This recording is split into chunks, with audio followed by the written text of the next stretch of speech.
Good morning, everyone. Today is the day God has chosen us for such a time as this to get ready to read His Word. If you haven't already, go ahead and share, and we will get started momentarily. I just realized that I had a little technical difficulty here, unexpected, so we'll get on the screen in just a moment. But meanwhile, I want you to go ahead and get Genesis chapter 39. And that's where we'll be starting our reading today. And we're going to go from Genesis 39 to, I think we're going to close out the book of Genesis today. Our reading today, to keep us on schedule, takes us through chapter 49. But I think we can add in just a little more reading in Genesis chapter 50. So go ahead and pull up Genesis 39. And then we'll get it on the screen for you in just a moment once we work out a few kinks here. So, Lord God, I thank you for this day, and I ask you to show us wonderful things out of your word in Jesus' name. Thank God and amen. Genesis chapter 39, New Living Translation. When Joseph was taken to Egypt by the Ishmaelite traders, he was purchased by Potiphar, an Egyptian officer. Potiphar was captain of the guard for Pharaoh, the king of Egypt. The Lord was with Joseph, so he succeeded in everything he did as he served in the home of his Egyptian master. Potiphar noticed this and realized that the Lord was with Joseph, giving him success in everything he did. This pleased Potiphar. So he soon put him in charge of his entire household and everything he owned. From the day Joseph was put in charge of his master's household and property, the Lord began to bless Potiphar's household for Joseph's sake. All his household affairs ran smoothly, and his crops and livestock flourished. So Potiphar gave Joseph complete administrative responsibility over everything he owned. With Joseph there, he didn't worry about a thing, except what kind of food to eat.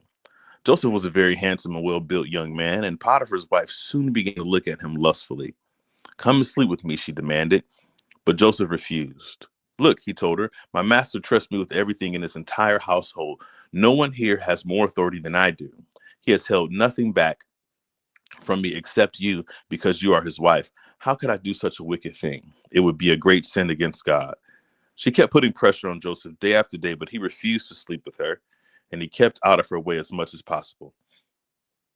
One day, however, no one was around when he went in to do his work.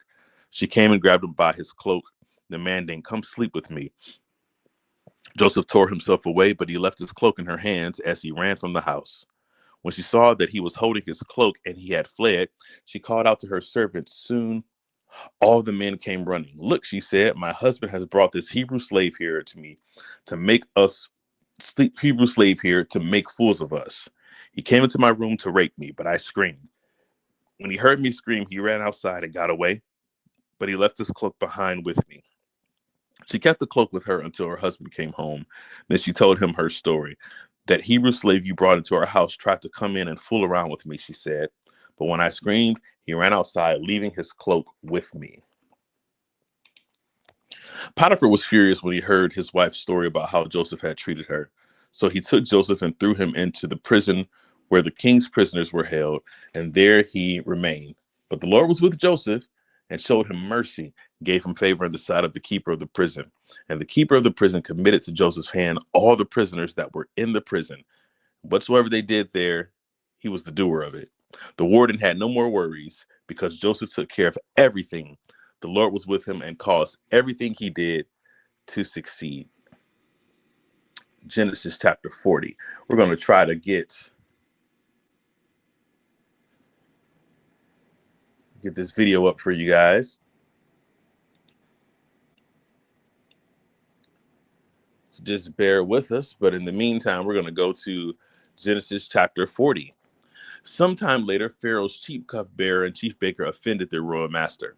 Pharaoh became very angry with these two officials, and he put them in the prison where Joseph was, in the palace of the captain of the guard. They remained in prison for quite some time, and the captain of the guard assigned them to Joseph, who looked after them. While they were in prison, Pharaoh's cupbearer and baker each had a dream one night, and each dream had its own meaning. When Joseph saw them the next morning, he noticed that they both looked upset. "Why do you look so worried today?" he asked them. And they replied, "We both had dreams last night, but no one can tell us what they mean." "Interpreting dreams is God's business," Joseph replied. "Go ahead and tell me your dreams." So the chief cupbearer told Joseph his dream first. "In my dream," he said, "I saw a grapevine in front of me. The vine had 3 branches that began to bud and blossom, and soon it produced clusters of grapes. I was holding Pharaoh's wine cup in my hand, so I took a cluster of grapes and squeezed the juice in the cup. Then I placed the cup in Pharaoh's hand." "This is what the dream means," Joseph said. "The 3 branches represent 3 days. Within 3 days, Pharaoh will lift you up and restore you to your position as his chief cupbearer. And please remember me and do me a favor when things go well for you. Mention me to Pharaoh so he might let me out of this place, for I was kidnapped from my homeland, land of the Hebrews, and now I'm here in prison, but I did nothing to deserve it." When the chief baker saw that Joseph had given the first dream such a positive interpretation, he said to Joseph, "I had a dream too. In my dream, there were 3 baskets of white pastries stacked on my head. The top basket contained all kinds of pastries for Pharaoh, but the birds came and ate them from the basket on my head." "This is what the dream means," Joseph told him. "The 3 baskets also represent 3 days. 3 days from now, Pharaoh will lift you up and impale your body on a pole. Then the birds will come and peck away at your flesh." Pharaoh's birthday came 3 days later, and he prepared a banquet for all his officials and staff. He summoned his chief cupbearer and chief baker to join the other officials. He then restored the chief cupbearer to his former position so he could again hand Pharaoh his cup. But Pharaoh impaled the chief baker just as Joseph had predicted when he interpreted his dream. Pharaoh's chief cupbearer, however, forgot all about Joseph, never giving him another thought. Genesis chapter 41. 2 full years later, Pharaoh dreamed that he was standing on the bank of the Nile River. In his dream, he saw 7 fat, healthy cows come up out of the river and begin grazing in the marsh grass. Then he saw 7 more cows come behind them from the Nile, but these were scrawny and thin. These cows stood beside the fat cows on the riverbank. Then the scrawny thin cows ate the 7 healthy fat cows. At this point in the dream, Pharaoh woke up. But he fell asleep again and had a second dream. This time he saw 7 heads of grain, plump and beautiful, growing on a single stalk. Then 7 more heads of grain appeared, but these were shriveled and withered by the east wind. And these thin heads swallowed up the 7 plump, well-formed heads. Then Pharaoh woke up again and realized it was a dream. The next morning, Pharaoh was very disturbed by the dreams. So he called for all the magicians and wise men of Egypt. When Pharaoh told them his dreams, not one of them could tell him what they meant. Finally, the king's chief cupbearer spoke up. "Today I have been reminded of my failure," he told Pharaoh. "Some time ago, you were angry with the chief baker and me, and you imprisoned us in the palace of the captain of the guard. One night, the chief baker and I each had a dream, and each dream had its own meaning. There was a young Hebrew man with us in the prison who was a slave of the captain of the guard. We told him our dreams, and he told us what each of the dreams meant. And everything happened just as he had predicted. I was restored to my position as cupbearer, and the chief baker was executed and impaled on a pole." Pharaoh sent for Joseph at once, and he was quickly brought from the prison. After he shaved and changed clothes, he went in and stood before Pharaoh. Then Pharaoh said to Joseph, "I have had a dream last night, and no one here can tell me what it means. But I have heard that when you hear about a dream, you can interpret it. It is beyond my power to do this." Joseph replied, "But God can tell you what it means and set you at ease." So Pharaoh told Joseph his dream. "In my dream," he said, "I was standing on the bank of the Nile River, and I saw 7 fat, healthy cows come up out of the river and begin grazing in the marsh grass. But then I saw 7 sick-looking cows, scrawny and thin, come up after him. I've never seen such sorry-looking animals in all the land of Egypt.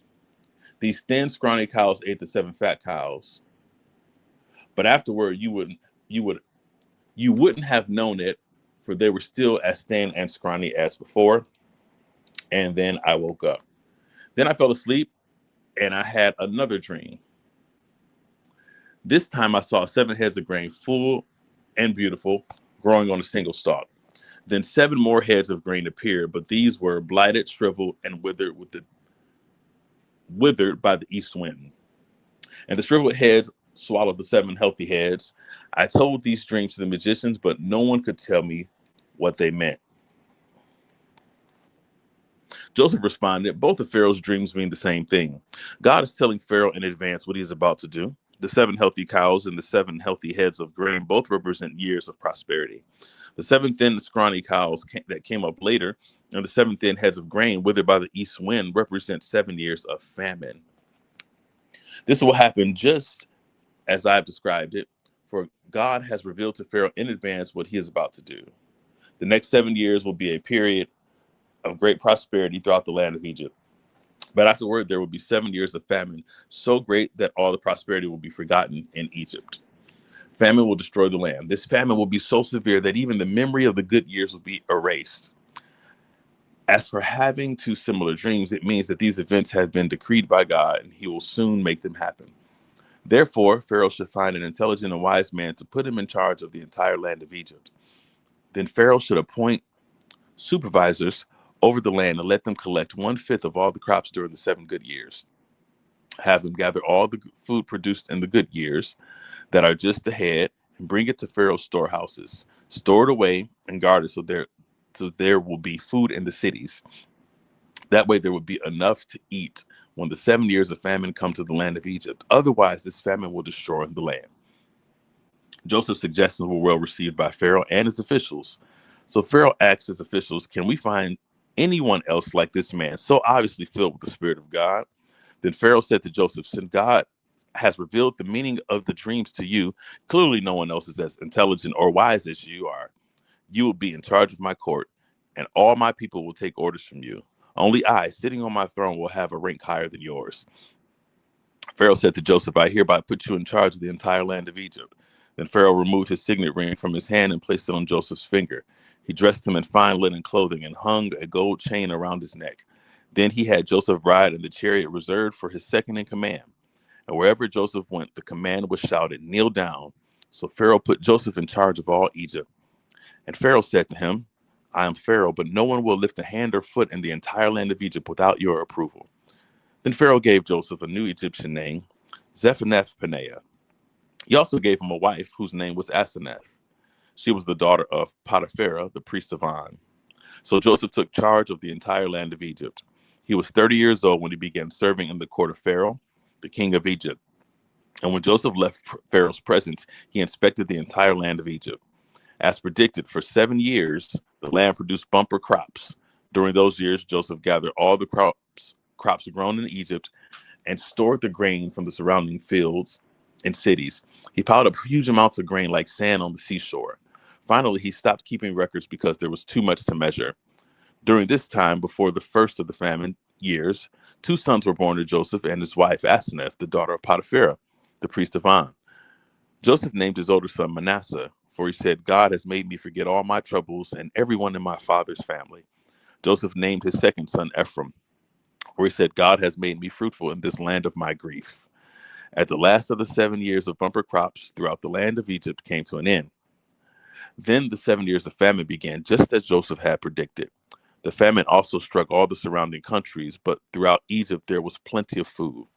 Eventually, however, the famine spread throughout the land of Egypt as well. And when the people cried out to Pharaoh for food, he told them, go to Joseph and do whatever he tells you. So with severe famine everywhere, Joseph opened the storehouses and distributed grain to the Egyptians, for the famine was severe throughout the land of Egypt. And people from all around came to Egypt to buy grain from Joseph because the famine was severe throughout the world.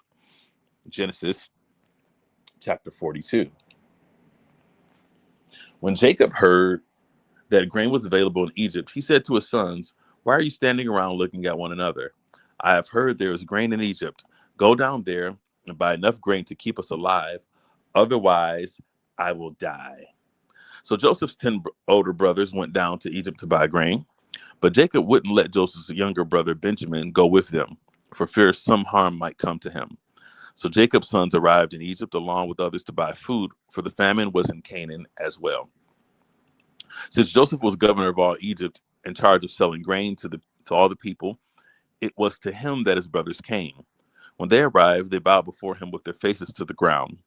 Joseph recognized his brothers instantly, but he pretended to be a stranger and spoke harshly to them. "Where are you from?" he demanded. "From the land of Canaan," they replied. "We have come to buy food."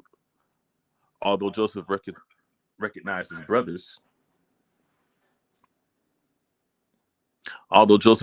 his brothers, they didn't recognize him.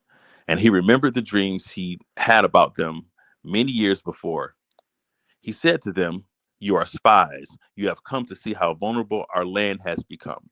"No, my lord," they exclaimed. "Your servants have simply come to buy food. We are all brothers, members of the same family. We are honest men, sir. We are not spies." We're going to pause for just a second. I think we've got everything squared away here. And we're going to get it right for you guys.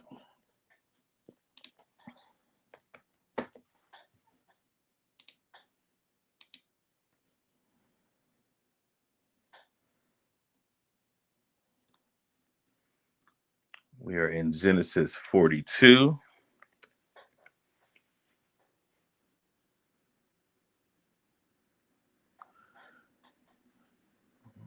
Verse number 12.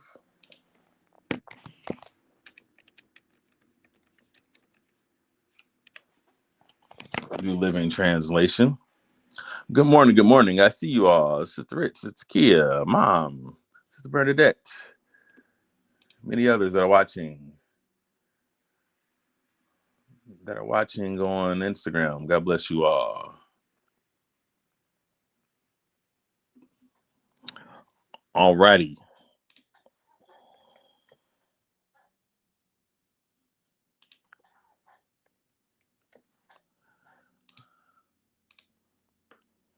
Just about there.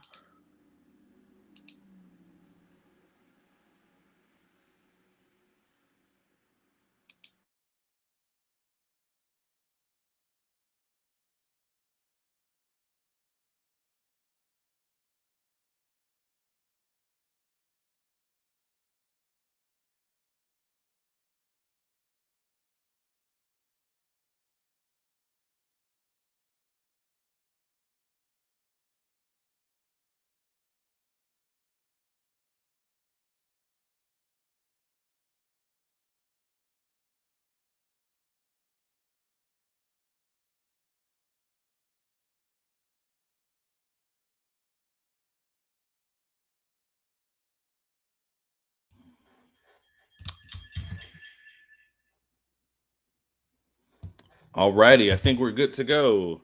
Give me a thumbs up if you can hear as well.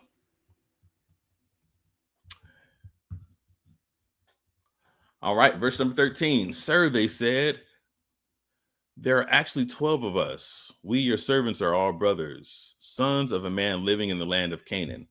Our youngest brother is back there with our father right now, and one of our brothers is no longer with us." But Joseph insisted, as they said, "You are spies. As I said, you are spies. This is how I will test your story. I swear by the life of Pharaoh that you will never leave Egypt unless your younger brother comes here. One of you must go and get your brother. I'll keep the rest of you here in prison, and then we'll find out whether or not your story is true by the life of Pharaoh. If it turns out that you don't have a younger brother, then I'll know you are spies." Verse number 17. "So Joseph put them all in prison for 3 days. On the third day, Joseph said to them, 'I am a God-fearing man. If you do as I say, you will live. If you're a really honest man, choose one of your brothers to remain in prison. The rest of you may go home with grain for your starving families. But you must bring your youngest brother back to me. This will prove that you are telling the truth and will not die.' And to this, they all agreed." Speaking among themselves, "Clearly we are being punished because of what we did to Joseph long ago." We saw his anguish when he pleaded for his life, but we wouldn't listen. That's why we're in this trouble. Didn't I tell you not to sin against the boy? Reuben asked, but you wouldn't listen, and now we have to answer for his blood. Of course, they didn't know that Joseph understood them, for he had been speaking to them through an interpreter. Now he turned away from them and began to weep. When he regained his composure, he spoke to them again. Then he chose Simeon from among them and had him tied up right before their eyes. Then Joseph then ordered his servants to fill the men's sack with grain, but he also gave secret instructions to return each brother's payment at the top of his sack. He also gave them supplies for their journey home. So the brothers loaded their donkeys with grain and headed home. But when they stopped for the night, and one of them opened his sack to get grain for his donkey, he found his money in the top of the sack. Look, he exclaimed to his brothers, my money has been returned. It's here in my sack. Then their hearts sank, trembling. They said to each other, what has God done to us? When the brothers came to their father, Jacob, in the land of Canaan, they told him everything that had happened. The man who was governor of the land spoke harshly to us, they told him. He accused us of being spies scouting the land, but we said, we are honest men, not spies. We are 12 brothers, sons of one father. One brother is no longer with us, and the youngest is at home with our father in the land of Canaan. Then the man who was governor of the land told us, this is how I will find out if you are honest men. Leave one of your brothers here and take grain for your starving families and go on home. Oh, I lost my place. But you must bring your youngest brother back to me. Then I will know you're honest men and not spies. Then I will give you back your brother, and you may trade freely in the land. As they emptied out their sacks there, in each man's sack was the bag of money he had paid for the grain. The brothers and their father were terrified when they got the bags of money. Jacob exclaimed, you are robbing me of my children. Joseph is gone, Simeon is gone, and now you want to take Benjamin too? Everything is going against me. Then Reuben said to his father, you may kill my two sons if I don't bring Benjamin back to you. I'll be responsible for him, and I promise to bring him back.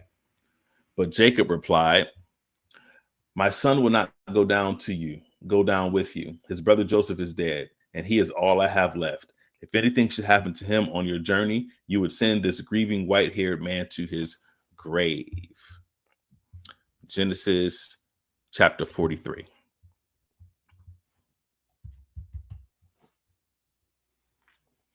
But the famine continued to ravage the land of Canaan.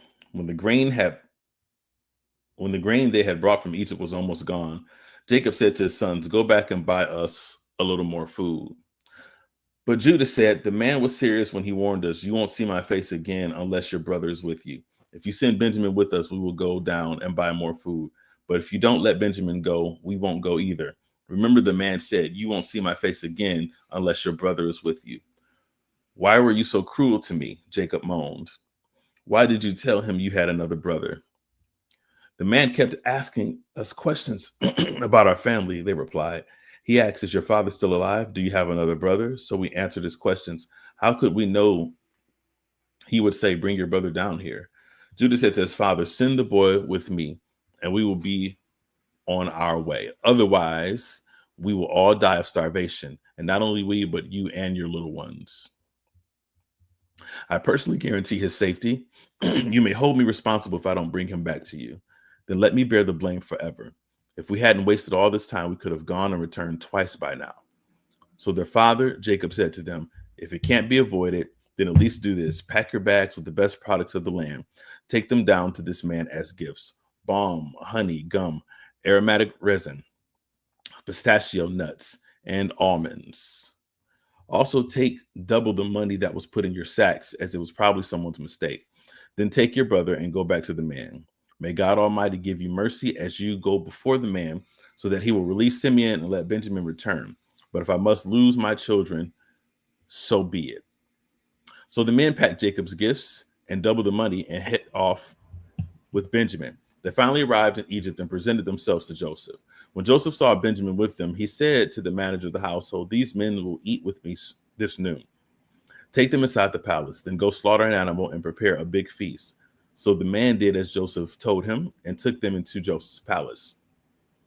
The brothers were terrified when they saw that they were being taken into Joseph's house. It's because of the money someone put in our sacks last time we were here. They said, he plans to pretend that we stole it.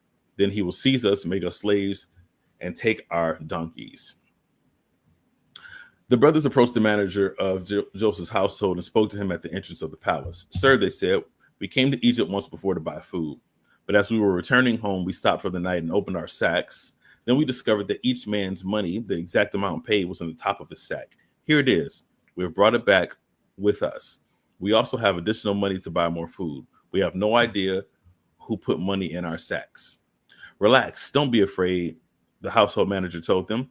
Your God, the God of your father, must have put this treasure in your sacks. I know I received your payment. Then he released Simeon and brought him out to them. The manager then led the men into Joseph's palace. He gave them water to wash their feet and provided food for their donkeys. They were told they would be eating there, so they prepared the gifts for Joseph's arrival at noon. When Joseph came home, they gave him the gifts they had brought him, then bowed low to the ground before him. After greeting them, he asked, how is your father, the old man you spoke about? Is he still alive? Yes, they replied. Our father, your servant, is alive and well. And he bowed low again. Then Joseph looked at his brother Benjamin, the son of his own mother. Is this your youngest brother, the one you told me about? Joseph asked, may God be gracious to you, my son. Then Joseph hurried from the room because he was overcome with emotion for his brother. He went into the private room where he broke down and wept. After washing his face, he came back out, keeping himself under control. Then he ordered, bring out the food. The waiters served Joseph at his own table, and his brothers were served at a separate table. The Egyptians who ate with Joseph sat down at their own table, because Egyptians despised Hebrews and refused to eat with them. Joseph told each of his brothers where to sit, and to their amazement, he seated them according to age, from oldest to youngest.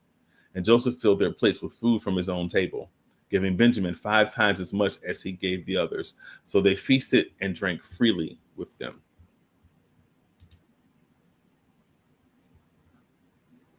When his brothers were ready to leave, Joseph gave these instructions to his palace manager. Fill each of their sacks with as much grain as they can carry and put each man's money back into his sack. Then put my personal silver cup at the top of the youngest brother's sack, along with the money for his grain. So the manager did as Joseph instructed him. The brothers were up at dawn and were sent on their journey with their loaded donkeys. But when they had only gone a short distance and were barely out of the city, Joseph said to his palace manager, chase after them and stop them. When you catch up with them, ask them, why have you repaid my kindness with such evil? Why have you stolen my master's silver cup, which he uses to predict the future? What a wicked thing you have done. When the palace manager caught up with the men, he spoke to them as he had been instructed. What are you talking about? The brothers responded. We are your servants and would never do such a thing. Didn't we return the money we found in our sacks and brought it back all the way from the land of Canaan? Why would we steal silver and gold from your master's house? If you find this cup with any of us, let that man die, and the rest of us, my lord, will be your slaves. That's fair, the man replied, but only the one who stole the cup will be my slave. The rest of you may go free. They all quickly took their sacks from their backs of their donkeys and opened them. The palace manager searched the brothers' sacks from the oldest to the youngest, and the cup was found in Benjamin's sack. When the brothers saw this, they tore their clothing in despair. They loaded their donkeys again and returned to the city. Joseph was still in his palace when Judah and his brothers arrived, and they fell to the ground before him. What have you done? Joseph demanded. Don't you know that a man like me can predict the future? Judah answered, oh, my Lord, what can we say to you? How can we explain this? How can we prove our innocence? God is punishing us for our sins. My Lord, we have all returned to be your slaves, all of us, not just our brother who had your cup in his sack. No, Joseph said, I would never do such a thing. Only the man who stole the cup will be my slave. The rest of you may go back to your father in peace. Then Judah stepped forward and said, please, my Lord, let your servant say just one word to you. Please do not be angry with me, even though you are as powerful as Pharaoh himself. My Lord, previously you asked us, your servants, do you have a father or a brother? And we responded, yes, my Lord, we have a father who is an old man, and his youngest son is a child of his old age. His brother is dead, and he alone is left of his mother's children, and his father loves him very much. And you said to us, bring him here so I can see him with my own eyes. But we said to you, my Lord, the boy cannot leave his father, for his father would die. But you told us, unless the youngest brother comes with you, you will never see my face again. So we returned to your servant, our father, and told him what you had said. Later, when he said, go back and buy us more food, we replied, we can't go unless you let our youngest brother go with us. We will never get to see this man's face unless our younger brother is with us. Then our father said to us, as you know, my wife had 2 sons, and one of them went away and never returned. Doubtless he was torn to pieces by some wild animal. I have never seen him since. Now, if you take his brother away from me and any harm comes to him, you will send this grieving white-haired man to his grave. And now, my Lord, I cannot go back to my father without the boy. Our father's life is bound up in the boy's life. If he sees the boy is not with us, our father will die. We, your servants, will indeed be responsible for sending that grieving white-haired man to his grave. My Lord, I guaranteed my life to my father that I would take care of the boy. I told him if I don't bring him back, I will bear the blame forever. So please, my Lord, let me stay here as a slave instead of the boy. Let the boy return with his brothers. For how can I return to my father if the boy is not with me? I couldn't bear to see the anguish this would cause my father. Genesis 45. Joseph could stand it no longer. There were many people in the room, and he said to one of his attendants, out, all of you. To his attendants, out, all of you. So he was alone with his brothers when he told them who he was. Then he broke down and wept. He wept so loudly the Egyptians could hear him, and word of it quickly carried to Pharaoh's palace. I am Joseph, he said to his brothers. Is my father still alive? But his brothers were speechless. They were stunned to realize that Joseph was standing there in front of them. Please come closer, he said to them. So they came closer, and he said again, I am Joseph, your brother, whom you sold into slavery in Egypt. But don't be upset and don't be angry with yourselves for selling me to this place. It was God who sent me here ahead of you to preserve your lives. This famine that has ravished the land for 2 years will last 5 more years, and there will be neither plowing nor harvesting. God sent me ahead of you to keep you and your families alive and to preserve many survivors. So it was God who sent me here, not you. And he is the one who made me an advisor to Pharaoh, the manager of his entire palace, and the governor of all Egypt. Now hurry back to my father and tell him this is what your son Joseph says.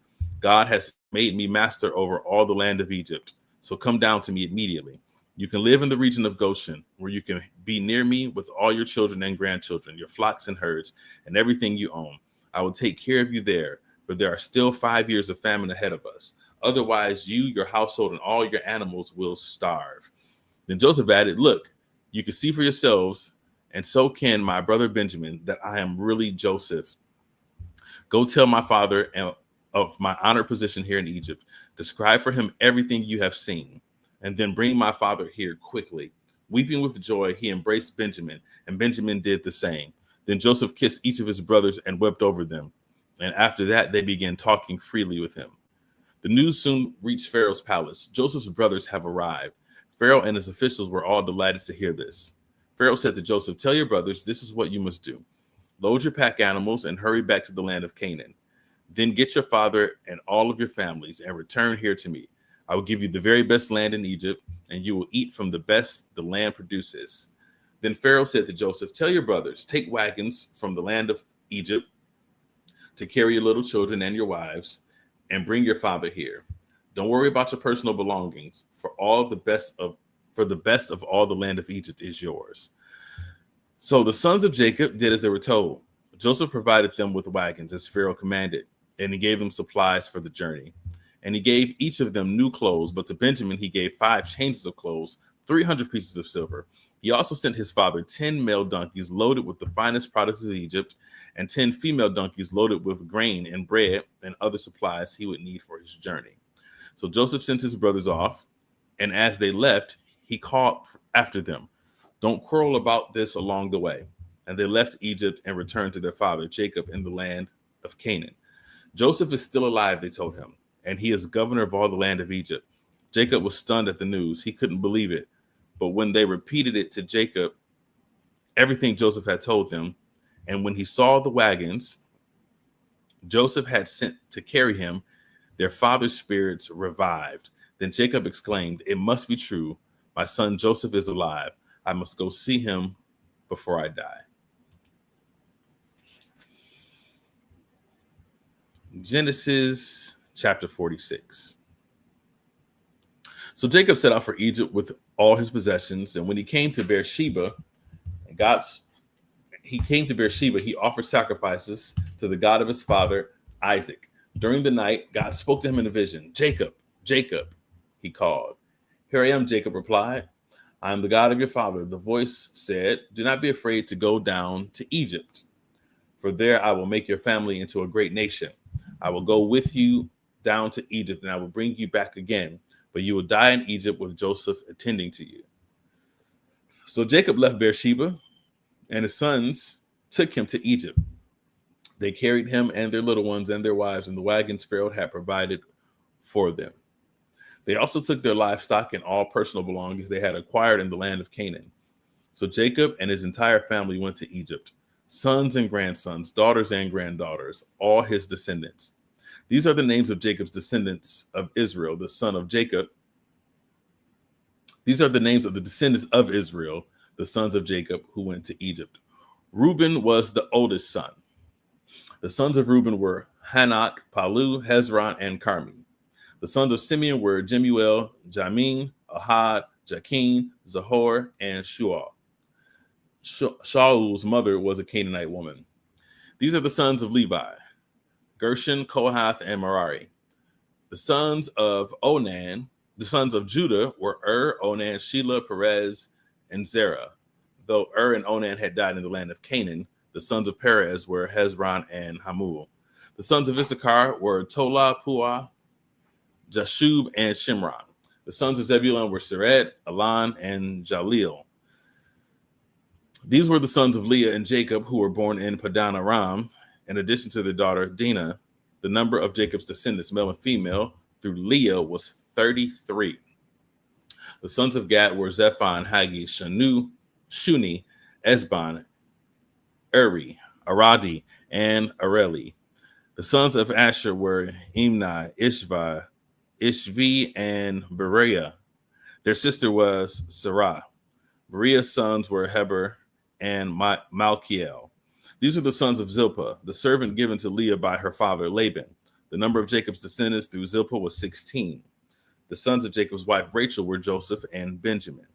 Joseph's sons were born in the land of Egypt, were Manasseh and Ephraim. Their mother was Asenath, the daughter of Potiphera, the priest of On. Benjamin's sons were Bela, Bekir, Ashbel, Gera, Naaman, Ehi, Rosh, Mupim, Hupim, and Ard. These were the sons of Rachel and Jacob. The number of Jacob's descendants through Rachel was 14. The son of Dan was Hushim. The sons of Naphtali were Jazeel, Guni, Jazir, and Shelam. These were the sons of Bilhah, the servant given to Rachel by her father Laban. The number of Jacob's descendants through Bilhah was 7. The total number of Jacob's direct descendants who went with him to Egypt, not counting his sons' wives, was 66. In addition, Joseph had 2 sons who were born in Egypt. So altogether, there were 70 members of Jacob's family in the land of Egypt. As they neared their destination, Jacob sent Judah ahead to meet Joseph and get directions to the region of Goshen. And when they finally arrived there, Joseph prepared his chariot and traveled to Goshen to meet his father, Jacob. When Joseph arrived, he embraced his father and wept, holding him for a long time. Finally, Jacob said to Joseph, now I'm ready to die, since I have seen your face again and know you are still alive. Joseph said to his brothers and to his father's entire family, I will go to Pharaoh and tell him, my brothers and my father's entire family have come to me from the land of Canaan. These men are shepherds and they raise livestock. They have brought with them their flocks and herds and everything they own. Then he said, when Pharaoh calls for you and asks you about your occupation, you must tell him, we, your servants, have raised livestock all our lives, as our ancestors have always done. When you tell him this, he will let you live here in the region of Goshen, for the Egyptians despise shepherds.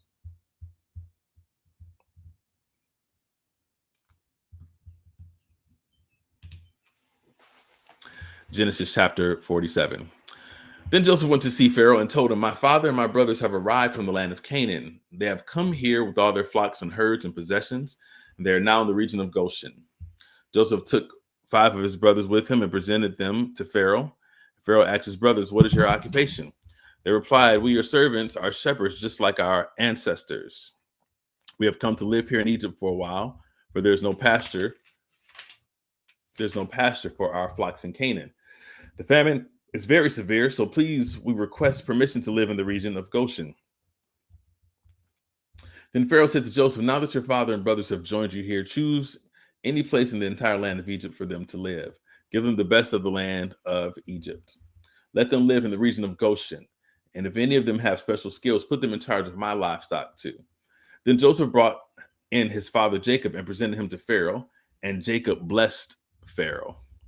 "How old are you?" Pharaoh asked him. Jacob replied, "I have traveled this earth for 130 hard years, but my life has been short compared to the lives of my ancestors." Then Jacob blessed Pharaoh again before leaving his court. So Joseph assigned the best land of Egypt, the region of Ramesses, to his father and his brothers, and he settled them there, just as Pharaoh had commanded.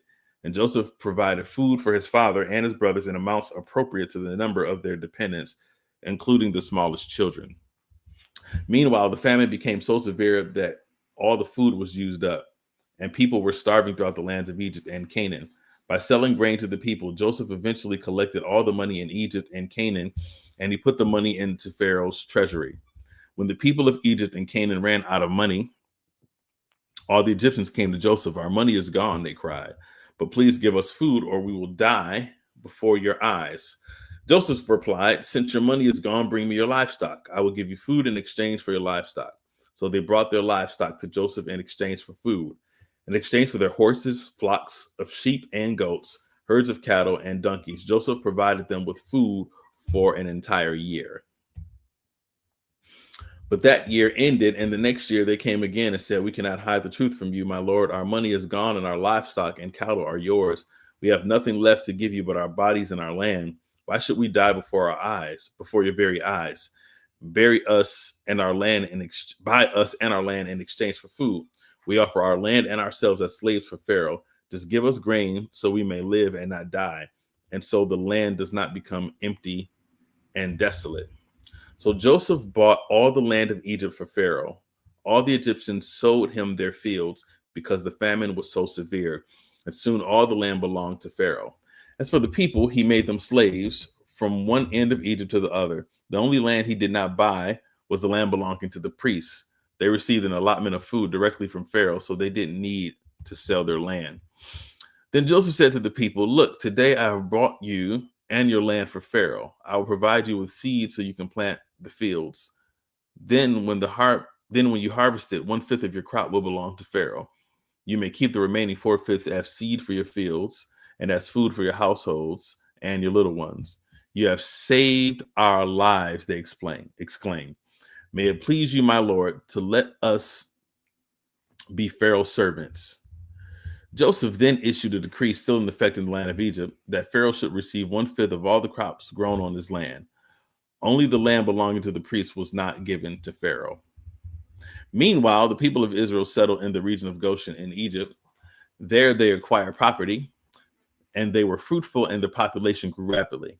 Jacob lived for 17 years after his arrival in Egypt, so he lived 147 years in all. As the time of his death drew near, Jacob called for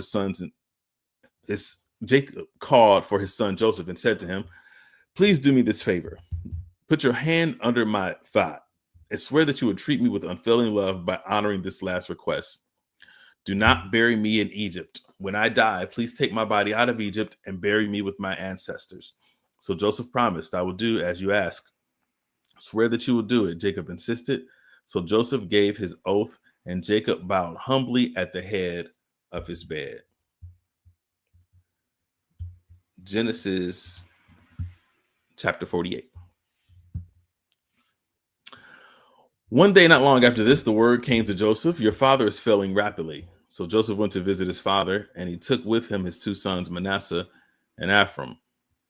When Joseph arrived, Jacob was told, "Your son Joseph has come to see you." So Jacob gathered his strength and sat up in his bed.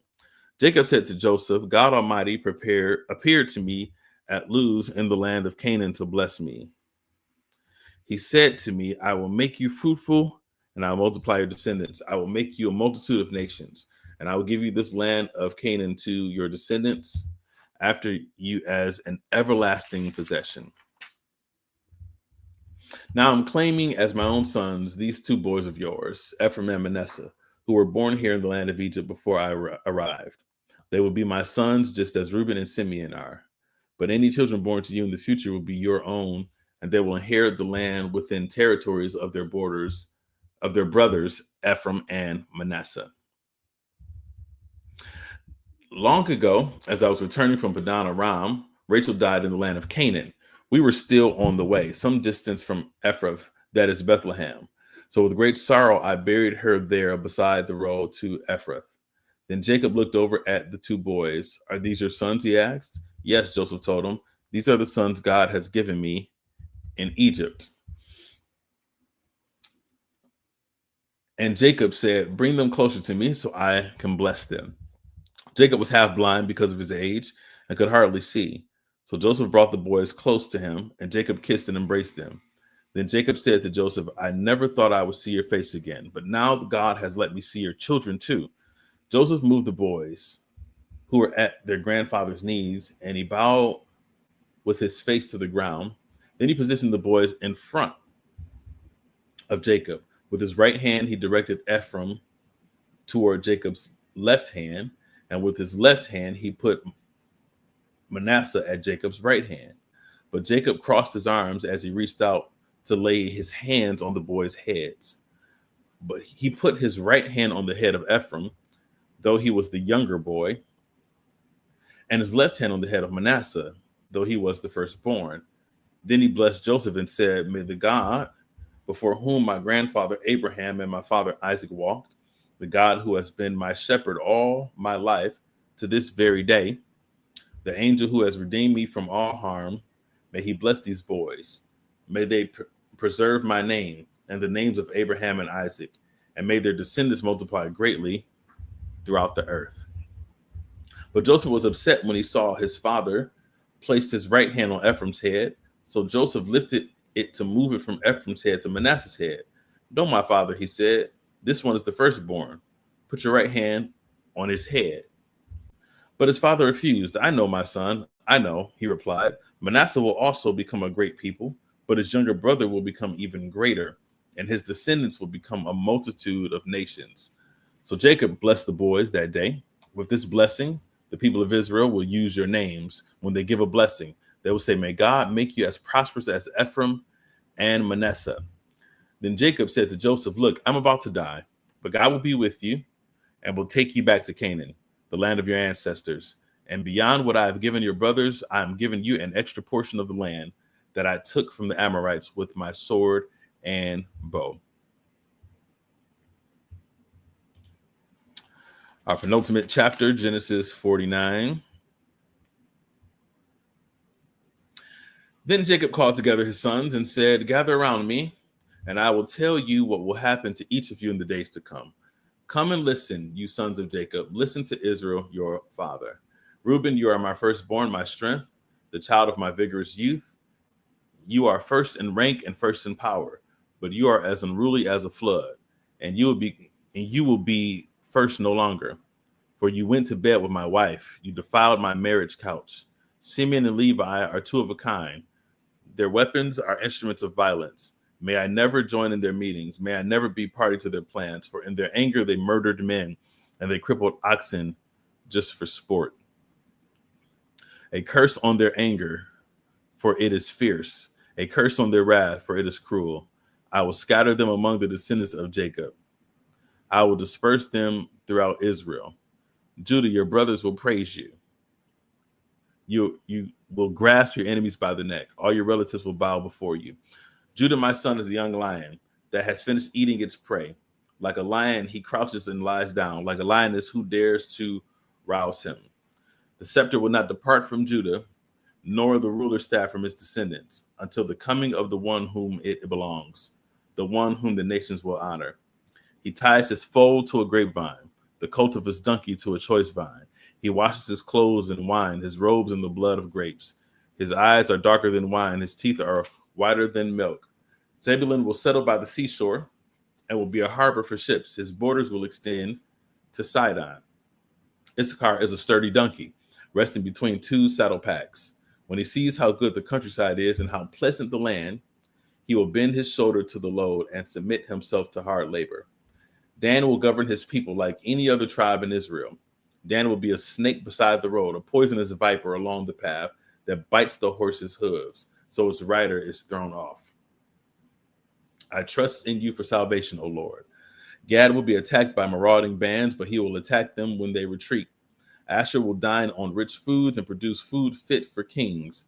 Naphtali is a doe set free that bears beautiful fawns.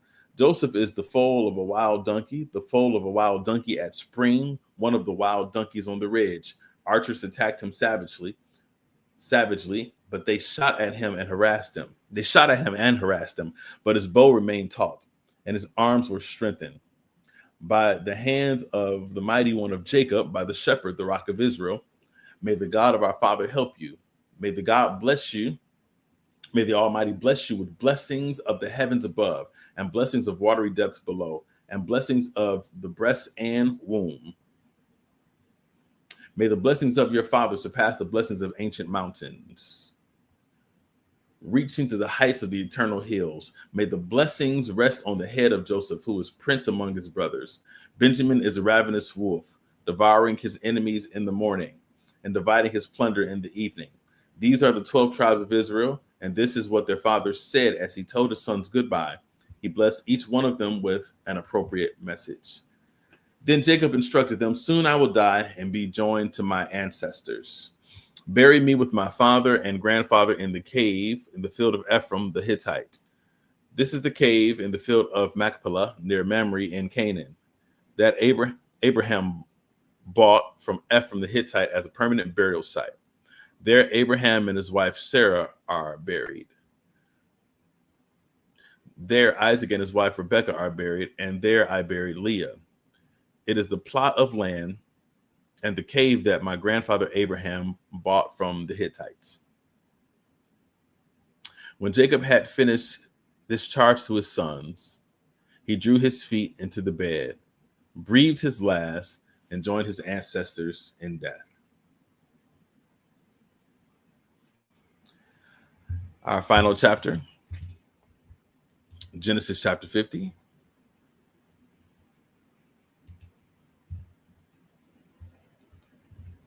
Joseph threw himself on his father and wept over him and kissed him. Then Joseph told the physicians who served him to embalm his father's body. So Jacob was embalmed. The embalming process took the usual 40 days, and the Egyptians mourned his death for 70 days. When the period of mourning was over, Joseph approached Pharaoh's advisors and said, please do me this favor and speak to Pharaoh on my behalf. Tell him that my father made me swear an oath. He said to me, listen, I'm about to die. Take my body back to the land of Canaan and bury me in the tomb I prepared for myself. So please allow me to go and bury my father. After his burial, I will return without delay. Pharaoh agreed to Joseph's request. Go and bury your father as he made you promise, he said. So Joseph went up to bury his father. He was accompanied by all of Pharaoh's officials, all the senior members of Pharaoh's household, and all the senior officers of Egypt. Joseph also took his entire household and his brothers and their households, but they left their little children and flocks and herds in the land of Goshen. A great number of chariots and charioteers accompanied Joseph. When they arrived at the threshing floor of Atad, near the Jordan River, they held a very great and solemn memorial service with a 7-day period of mourning for Joseph's father. The local residents, the Canaanites, watched them mourning at the threshing floor of Atad. Then they renamed the place, which is near the Jordan, Abel Mizraim, for they said, this is a place of deep mourning for these Egyptians. So Jacob's sons did as he had commanded them. They carried his body to the land of Canaan and buried him in the cave in the field of Machpelah near Mamre. This is the cave that Abraham had bought as a permanent burial site from Ephraim the Hittite. After burying Jacob, Joseph returned to Egypt with his brothers and all who had accompanied him to his father's burial. But now that their father was dead, Joseph's brothers became fearful. Now Joseph will show his anger and pay us back for all the wrong we did to him, they said. So they sent this message to Joseph. Before your father died, he instructed us to say to you, Please forgive your brothers for the great wrong they did to you, for their sin in treating you so cruelly. So we, the servants of God, of the God of your father, beg you to forgive our sin."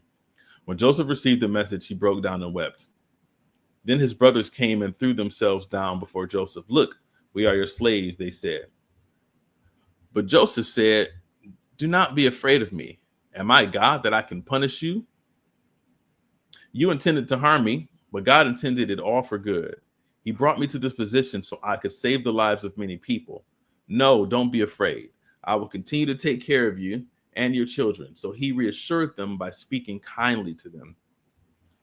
So Joseph and his brothers and their families continued to live in Egypt. Joseph lived to the age of 110. He lived to see 3 generations of descendants of his son Ephraim, and he lived to see the birth of the children of Manasseh's son Machir, whom he claimed as his own. "Soon I will die," Joseph told his brothers, "but God will surely come to help you and lead you out of this land. He will bring you back to the land he solemnly promised to give to Abraham, to Isaac, and to Jacob." Then Joseph made the sons of Israel swear an oath, and he said, "When God comes to help you and lead you back, you must take my bones with you." So Joseph died at the age of 110. The Egyptians embalmed him, and his body was placed in a coffin in Egypt. The word of God for the people of God. Thanks be to God. You all, we have read Genesis chapter 39 through 50, completing the book of Genesis. I need some hand claps or something. Applause. There we go. The entire book of Genesis, y'all. That's a big deal. Okay, that's enough. And today, as we have been doing every day, if you desire to be a blessing to this ministry that is taking place, then we'll place the ways to give on the screen once we can find them.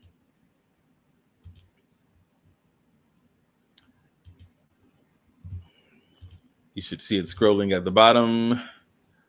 And then, of course, if you want to give electronically, it is on your screen for Philos Church or for Pentecostal Temple, whichever site you're watching from. Give to that appropriate ministry. And y'all, we made it, and the week isn't even over yet. So join us tomorrow as we start the book of Exodus, and we will go from Exodus chapter 1. Let us see. Exodus chapter 1 to Exodus 18. So that'll be our reading for tomorrow. So if you're just watching later this afternoon, good afternoon. If you're watching this evening, good evening to you, and enjoy hearing the word of God wash over you. There's a blessing in reading the word and hearing the word. So thanks for being on this journey. And we'll see you all tomorrow. All right. Peace and blessings.